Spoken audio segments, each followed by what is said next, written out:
Hey guys, Lord J here. I'm here with a video. Been a while, huh? Well, today I'm going to be making a deck profile for me with my one of my primary decks I used a lot. And, and you'll see what it is once I pull away this divider. Exodia! Obliterate! Yeah, it's an Exodia deck. It's a fun deck to play. It's not very competitive, so let's get down.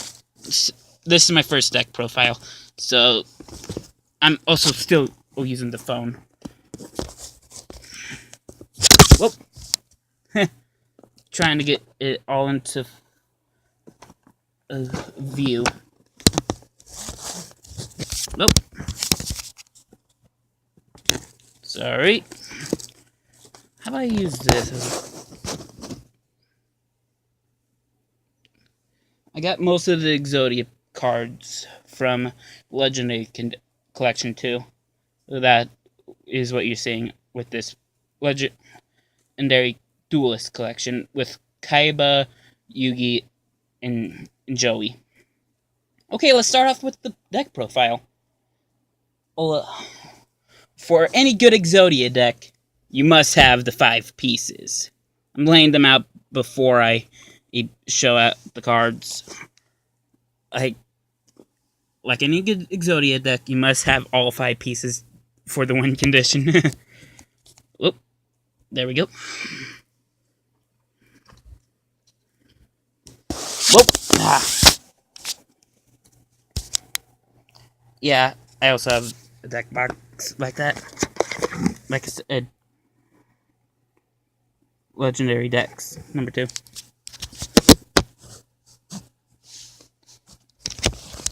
There we go.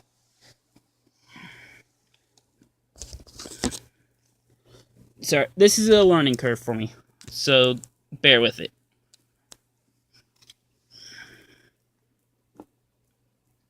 Yeah, that's a decent view.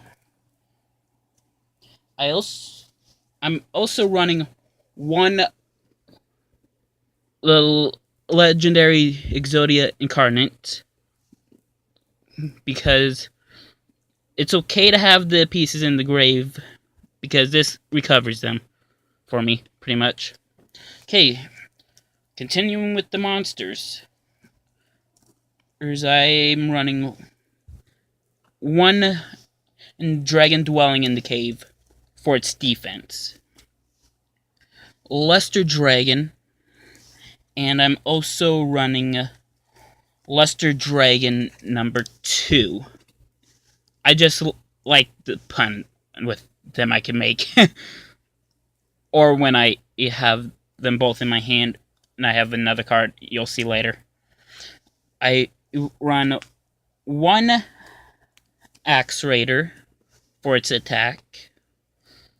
Most of the monsters you'll see are normal monsters. Like these two. 2 Alexandrite Dragons. It doesn't matter what monster you put in here. I'm just showing you the ones I have in here. I have 1 Dark Magician, 1 Blue Eyes White Dragon in here. I can't pronounce that name. Prevent Rat. It's a defensive monster, like the rest of them. Giant Soldier of Stone. 1 Woodborg Impachi. Impachi's good at times. Charcoal Impachi. A great defender for a level 1. Mystical Elf.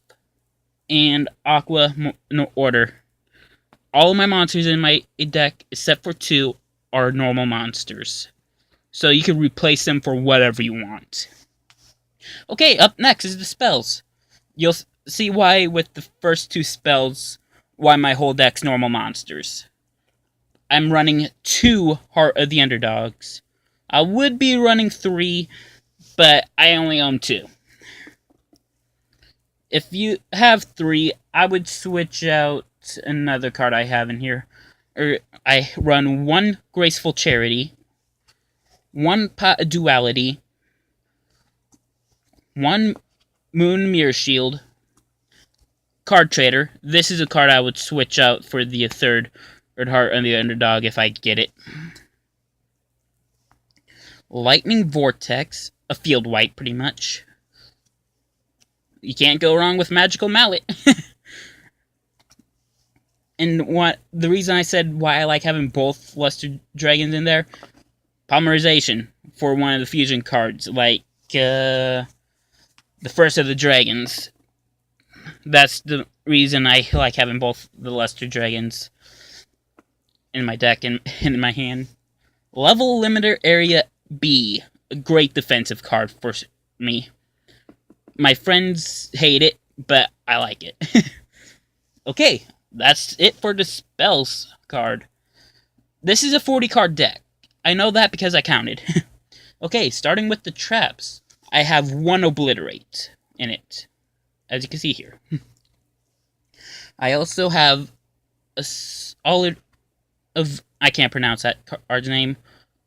It pretty much gives you 500 life points for each time you draw a card.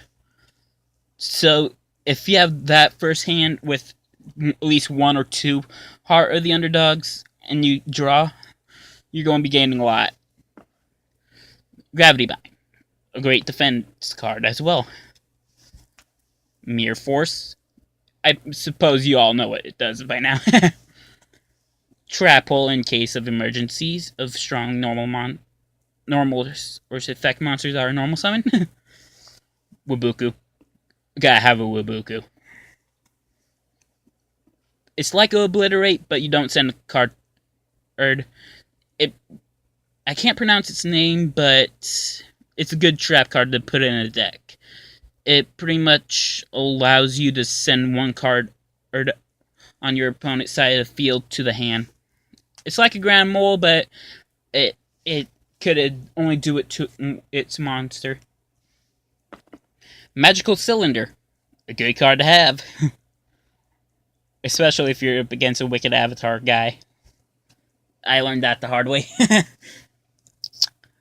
The reason in the... No.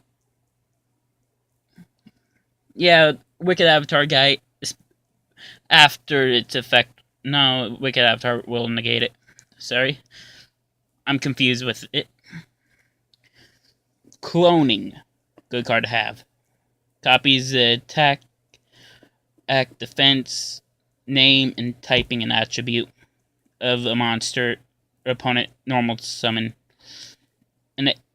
The token stays on the field until the monster that was normal summon is sent to the graveyard. Fun fact. Say you activate this on a monster like Blue Eyes White Dragon, and then chain it. Then after the token comes, play this card, and the Blue Eyes back to the hand, and you get a Blue Eyes token on the field. Nice trick, huh? Nightmare Wheel. Burn damage, pretty much. And that's it for the spell and trap cards. 500 points of damage, pretty much, for this. That's the main deck done. Since the new Link summoning came out 2 days ago, so this extra deck won't be as good, but there are at least a few monsters you would want to have out on the field. I haven't got a few of them out. Never got it out. Number 100, but it's in the deck for the lulz. I have also number 10 in the deck because I have a lot of level 4 monsters in here. Number 39 in here. A good one. Okay, next to the big monsters. Rank 4, number 70, Malefic Sin. 2 turns with this on the field. You attack with it twice. It gains 3 ranks for each attack and 300 attack. So 2 turns it will be a 2700. Then I normally play this card on top of it. While I still have material under number 70, I will get 84 out.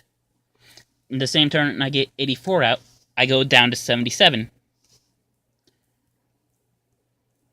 for a strong beat stick, pretty much. A 4K beat stick? Yes, please. And to the fusion monster. First of the dragons. It's pretty good, especially in this deck. You're guaranteed to get a lot of normal monsters.